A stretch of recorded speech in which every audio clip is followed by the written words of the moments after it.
Today we are going to look at 10 places on the planet that are so dangerous that visiting them is basically risking your life. And I'm not exaggerating, am I? Well, let's start with an island that is probably the only place on the planet where if you go, they can legally kill you with arrows. Is the North Sentinel Island, which is part of the Andaman Islands in the Indian Ocean that belongs to India. To put an asterisk here in this that I just said, and it is inhabited by the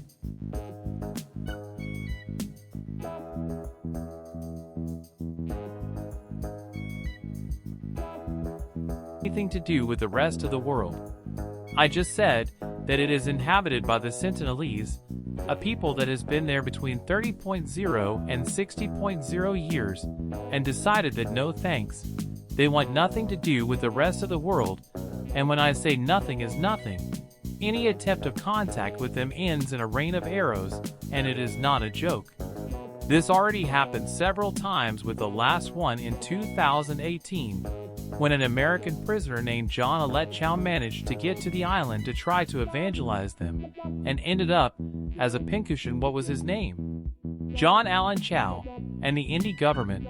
I have not even tried to recover the body, because the craziest thing about this story is that it is completely legal for them to kill you if you go. In fact, it's illegal to go within 5 kilometers of the island. And here then we go with the asterisk that I had left over here, because although the island belongs to India, the Indian government recognizes the will of the sentimentalists to keep themselves isolated from the rest of civilization, and so it's forbidden to go to the island, and they patrol so that you can't get to the island by sea and by air. And why? Well, because besides the obvious danger of being turned into a human sieve, the Sentinelese have been isolated for so long that they have no immunity to our diseases, not even to the most common ones. So a simple cold could wipe out their entire population. Karachay Lake in Russia. For decades, this site was used as a nuclear waste dump by the Soviet Union, to the point that today it is considered the most radioactive place on the planet. How radioactive capable, are you wondering? Well, in the 1990s, scientists calculated that standing on the shore for an hour would give you enough radiation to kill you. But it doesn't stop there. In 1968, during a drought, part of the lake bed dried up, and the wind then kicked up that lake bed as dust, and then spread radioactive dust to over half of 1 million people. So the solution they found to this was to fill the lake with concrete blocks, so that the radioactive material would not blow back. So technically half of it is no longer a lake, but a nuclear tomb. And if all this wasn't enough, the lake is connected to the region's subway water system, which means the contamination is slowly leaking elsewhere. Experts say the area will remain dangerously radioactive for the next 250.0 years. So basically, when we humans no longer exist, the Karachay site is still going to be deadly. If you've ever wondered what it would be like to walk on the surface of another planet, Ethiopia's Danakil Desert is as close as you're going to get. On top of that, it's a deadly cocktail of everything that can kill you in nature. Temperatures that can exceed 45 degrees, fumaroles, emitting toxic gases, lakes with high concentrations of salt and minerals, and acidic hot springs. This place is used by NASA scientists to study what life on Mars would be like. Because if something can survive here, it can survive anywhere. And the landscape looks like something out of a science fiction movie. There are pools of brightly colored acidic waters. There are salt formations that seem to be from another world, and fumaroles that spit poisonous gases. And if the extreme heat and toxic gases weren't enough, the terrain is full of cracks from which ACE gases come out that can react with water to form corrosive substances. So the few scientists who study in the area must, of course, wear a special suit and special equipment, and cannot stay more than a few hours. In fact, it is one of the few places on the planet where life is extremely limited, although there are some microorganisms that manage to survive in these conditions. Let's go with a cave in Romania, which is kind of like another planet inside the Earth. It's the Muval Cave. I don't know how it came about, which is so isolated that the life in there evolved on its own for 500,000 and a half years. But that's not what makes it deadly.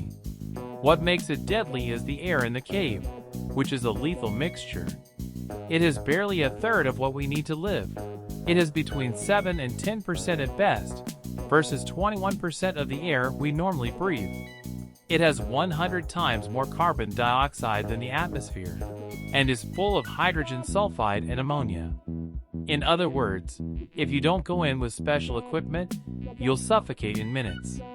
Of course, the test is super protected, and only a few scientists can enter each year, and always with special breathing equipment.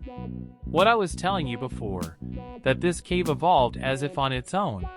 Inside they found 57 species of animals, 37 of which do not exist anywhere else on the planet.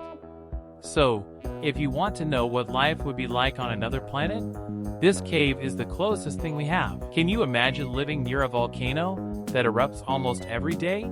Well, that is the reality of Mount Sinabung in Indonesia. It's a volcano that was dormant for about 400 years until 2010, when it said it's over, let's wake up. No, it dispersed, and since then it hasn't stopped. But it is not a quiet eruption. It throws out fiery clouds of gas and ash that can reach 700 degrees and travel at speeds of up to 700 kilometers per hour. These clouds are called pyroclastic flows and are basically avalanches of death. They are so hot that they burn everything in their path, and they move so fast that once they start it is impossible to escape from them. So the government had to create a red zone of about 7 kilometers around the volcano where it is forbidden to live. Thousands of people, of course, had to leave their homes forever, and those who live a little further away have to be ready to evaporate as soon as the scientists say that there is no way to know when it will stop, so you have there a geological time bomb that can explode at any moment. Something that looks like something out of a horror movie. A volcano with the most acidic lake in the world and spitting blue lava. Kawah Ijen in Indonesia is basically hell on earth. But with a better view, in the crater there is a lake of 1 kilometer in diameter that looks like Retranki, of a beautiful turquoise color, but do not be fooled. It has a pH of less than 0.5, which makes it the most acidic lake on the planet. To give you an idea, it is more acidic than battery acid. If you were to fall in there, it would literally dissolve you. But there is something more. Flelero at night, the volcano seems to spit blue lava. But it's not really lava. It's sulfur gases that catch fire as they come out of the cracks at temperatures up to 600 degrees. And these blue flames can reach up to 5 meters high, creating a spectacle that can only be seen in one other part of the world, which is the Lalo volcano in Ethiopia. And the most disturbing part of this story is that there are miners working there extracting sulfur. They have almost no protections or miners, so they breathe toxic gases while carrying up to 90 kilos of sulfur on their shoulders. Scientists studying the volcano need special equipment and gas masks. But these guys work like this, they're every day. Obviously, the life expectancy they must have is complicated, to say the least. Lake that turns animals into statues. This is Lake Natron, or I don't know how to pronounce it. I'm going to tell you Natron in Tanzania, which is just the opposite. It's so alkaline that its pH can reach 12. It's almost as high as chlorine. And the water is super loaded with minerals, and the temperature can reach 60 degrees. And the most disturbing thing is what happens to any animal that falls in its waters. Obviously they die, but the chemicals in the middle lake kind of mummify them. Not mummify them in the strict sense of the word, but they harden them all and preserve them, as if they were salt statues. Photographer Nick Brand took some incredible pictures of birds and petrified bats that look like something out of a Tim Burton movie. Well, apart from the pH and the sodium carbonate and calcium carbonate that come from a nearby volcano. Of course, in the waters of that Masika Lake, say, you can't swim. The water is so caustic that it would burn your skin on contact. Only in the lake lives a species of fish.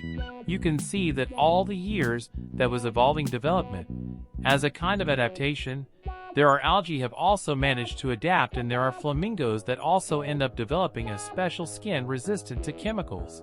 And that are the ones that feed on the areas. And if you thought an island with hostile inhabitants was bad, how about an island full of deadly snakes? How do you see it for a vacation? Welcome to Ilha de Queimada Grande, or better known as Snake Island. This is 35 kilometers off the coast of Sao Paulo in Brazil, and is an island of 43 hectares, but has the world's largest population of island Botrops vipers, which is a species that only lives there, so it is the largest population in the world, and is one of the most venomous snakes on the planet, and it is estimated that there are between 2,000 and 4,000 snakes on that little island, that is, a deadly snake every 10 square meters or so. And besides, it is not just any poison, it is a poison 5 times more potent than that of its continental cousins, and can melt human flesh. The last person who lived on the island was the lighthouse keeper. He is a lighthouse to the island, and the legend says that he died when the central snake through his window. And here with this phrase, then I give you a new nightmare that you did not know you could have. Currently, the Brazilian government prohibits visits, and only very specific scientists can always be accompanied by doctors, and the lighthouse was changed by an automatic lighthouse, and there is no more lighthouse keeper on the island. And now we go to Mexico, to a place that looks like something out of Superman, but that can kill you in a matter of minutes. Is the Cave of Crystals in Nica, is a cavern full of giant crystals of selenite, some up to 12 meters long, that must be a beautiful thing to see, but the problem is that if you enter without special equipment, you die in a matter of minutes. Why? Well, because inside there is a temperature of 56 degrees with a humidity of between 90 and 100 per 100, and that combination is such because your body cannot then perspire to cool down, and in minutes the body temperature rises so much that gives you a fatal heat stroke.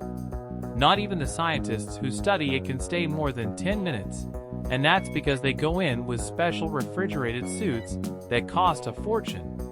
But another disturbing fact, if you faint in there is no time to get you out either, because the emergency team would have less than 15,000 to get you out before the heat affects them too. In other words, rounding up, it is extremely dangerous. It is so extreme that when it was discovered in 2000, the miners could only be inside for a couple of minutes before they had to run out. And let's close this video with what many consider the most dangerous underwater cave on the planet. This is the Eagle's Nest in Florida, which at first glance, if you see it, looks like any other Florida pond surrounded by vegetation. But underneath hides a cave system that earned him the nickname of Mount Edders of speleodiving. And it is a nickname that is not even a little bit exaggerated. Let's see, it goes so far that it has a sign with a picture of death that says, "Stop, avoid your death. There is nothing in this cave worth dying for," and that sign is under the water wave in case you think of diving. It warns you of how you are going to spend it. But not even that sign managed to avoid that. Since 1981 at least 10 people have died, even expert divers with years of experience. The cave system of this submarine sinks to a depth of 95 meters, with passages so narrow that you have to twist and turn. And at that depth, divers can suffer from something called nitrogen narcosis, which is a wave like being drunk underwater. You lose your head, and then your panicked tea can freeze. It's so dangerous that when there's an accident, even official rescue teams can't go down. They have to call in specialized volunteer rescuers, because the system is too complex. In fact, in 1999, they decided to close it to the public, although they later reopened it under pressure from diving associations. But basically, if you don't have a caving qualification, Trimike certification, and specific experience in this type of diving, getting in there is practically a mission. And so it goes then, the 10 most dangerous places on the planet. Which of all these areas, if you had to go, I think none. But if you dare to go to some, let me know in the comments. Subscribe until the next video.